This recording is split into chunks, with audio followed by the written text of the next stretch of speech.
আসসালামু আলাইকুম।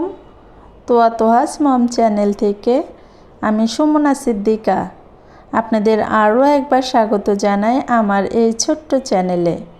কাছে কিংবা দূরে, দেশ এবং দেশের বাইরে যে যেখান থেকে আমার আজকের ভিডিওটা দেখছেন, আশা করছি আল্লাহর অশেষ রহমতে সবাই ভালো আছেন এবং সুস্থ আছেন। সেই সাথে আমরাও আলহামদুলিল্লাহ ভালো আছি। আপনাদের সকলের সুস্থতা কামনায় শুরু করছি আমার আরও একটা নতুন দিনের কাজকর্ম নিয়ে সাজানো একটা ভিডিও। আশা করছি আমার আজকের ভিডিওটা আপনাদের কাছে খুব ভালো লাগবে। আমার আজকের ভিডিওটা আমি দুপুরের পর থেকে স্টার্ট করেছি। আর এখানে আমি হাতে কাটা সেমাই বানিয়ে নিব। তার জন্য ডো করে নিয়েছিলাম প্রথমে, তারপর কিন্তু এভাবে লম্বা রশির মতো বানিয়ে এখন হাতে কাটা সেমাই যেভাবে করে সেভাবে বানিয়ে নিচ্ছি। মার মতো বানানোর চেষ্টা করছি, তবে 100% তো আর মায়ের মতো করতে পারবো না, তবে যতটুকু পারছি আলহামদুলিল্লাহ চেষ্টা করে যাচ্ছি। ছোটোবেলায় দেখতাম মা যেদিন এই পিঠাটা বানাবে সেদিন সকাল সকাল বাসার অন্য কাজগুলো শেষ করে এই পিঠাগুলো বানাতো। একসাথে অনেকগুলো পিঠা বানাতো। তখন কিন্তু ফ্রিজ ছিল না, তো মা কী করতো, এগুলো বানিয়ে রোদ্রে শুকিয়ে বক্সে ভরে রাখতো। অনেক দিন পর্যন্ত ভালো থাকতো।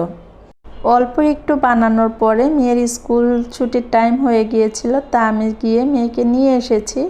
এখন এই তো আমার মেয়েও আমাকে সাহায্য করতে বসে গেছে। ছোটোবেলায় আমিও স্কুল ছুটির পরে যখন এসে দেখতাম মা এগুলো বানাচ্ছে, মনের আনন্দে কিন্তু আমিও মাকে এরকম রশির মতো যে ডো দিয়ে বানায় এটা বানিয়ে দিতাম। তো মা ভীষণ খুশি হতো যে না, আমার কাজ একটু আর কি এগিয়ে যাবে এখন। তো সেই সেম কাজটাই আমার মেয়ে করছে, তবে আমার মেয়ে আরও এক ধাপ এগিয়ে গিয়েছে। ও কিন্তু সেমাইটাও বানিয়ে নেওয়ার চেষ্টা করছে। মাশাআল্লাহ ভালোই হচ্ছে। বয়স বাড়ার সাথে সাথে আমাদের স্থানেরও পরিবর্তন হয়, তাই না? তো যেখানে ছোটোবেলায় আমি ছিলাম সেখানে আজ আমার মেয়ে বসে আছে, আর যেখানে আমার মা থাকতো সেখানে আজ আমি বসে আছি। মা যখন বানাতো তখন কিন্তু রান্না করার পর আমি তেমন একটা খেতাম না এগুলো। সেই সময়টা কেন জানি এত পছন্দ ছিল না, তবে এখন হয়তো পাই না, এই জন্য কিন্তু ভালো লাগে আর কি। তো এই তো সন্ধ্যার পর এখন আমি পিঠাটা রান্না করে নিচ্ছি। আর এই পিঠাটা সাধারণত ঠান্ডা করে খেতে ভালো লাগে, তাই জন্য আমি রাতে রান্না করে রেখে দিব। ইনশাল্লাহ আমরা সকালবেলা এটা সকালের নাস্তা হিসেবে খাবো। তো এখানে আমি 1 লিটার দুধ নিয়েছি, তাতে আর কি দিয়েছি গরম মশলা, দারুচিনি, তেজপাতা, এলাচ দিয়ে যখন দুধটা ফুটে উঠেছে তখন আমি সেমাইগুলো আস্তে আস্তে দিয়ে দিচ্ছি। এটা যেহেতু ভেজা আছে সেই জন্য কিন্তু একটু সাবধানে দিতে হবে। আর দুধের ভিতর দেওয়ার পরে যখন এগুলো ধীরে ধীরে সিদ্ধ হবে তখন কিন্তু উপরে ভেসে উঠবে। তো সেই পর্যায়ে আমি চিনি দিয়ে দিচ্ছি। সিদ্ধ হওয়ার আগে চিনি দিলে কিন্তু আর পিঠাটা খুব ভালোভাবে সিদ্ধ হবে না। আর এখানে আমি নারকেল আগে কুচি করে রেখেছিলাম। এই পিঠাটার জন্য আমি ছোট ছোট কুচি করে রেখেছিলাম নারকেল। এই পিঠার সাথে কুচি নারকেলটাই ভালো লাগে, কোরানোটা থেকে আমার মনে হয় কুচানোটাই ভালো।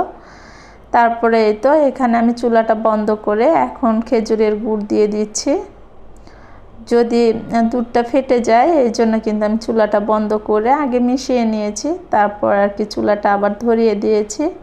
আর নামানোর আগে আগে আমি একটু ঘি দিয়েছি ফ্লেভারের জন্য। এই তো পিঠা রান্না কিন্তু হয়ে গেছে। গুড মর্নিং সবাইকে। এটা ছিল পরের দিনের সকাল।